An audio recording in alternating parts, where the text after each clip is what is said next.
Kim Chu, Paolo Avellino, di sabay pumunta ng Amerika. Fanny excited makita ang dalawa.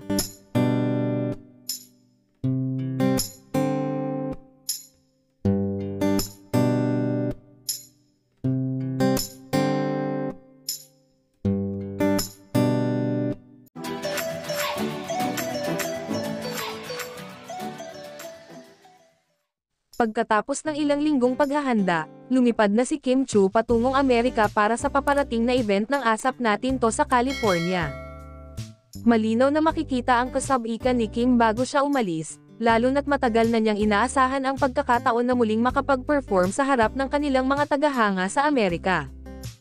Kung magkasabay ngang pumunta ng Dubai, kamakailan sina Paolo Avellino, Kim Chu para sa TFC events doon, hindi naman sila sabay na pupunta ng Los Angeles, California para sa Asap Natin To, California. Pero wait, huwag kayong mag-isip ng kung ano, ha? Baka bigla kayong mag-conclude na may problema sa pagitan ni na Paolo at Kim. Naunang dumating si Paolo Avellino sa Florida, USA para sa isang espesyal na okasyon.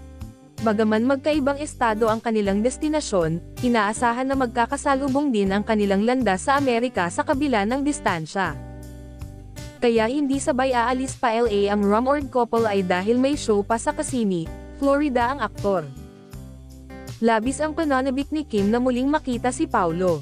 Ayon sa mga balita, tila ba labis ang excitement ni Paolo sa pagdating ni Kim at hindi na siya makapaghintay na magkita sila. Isa sa mga malaking tanong ng kanilang mga tagahanga ay kung saan kaya mamamasyal ang dalawa habang nasa Amerika.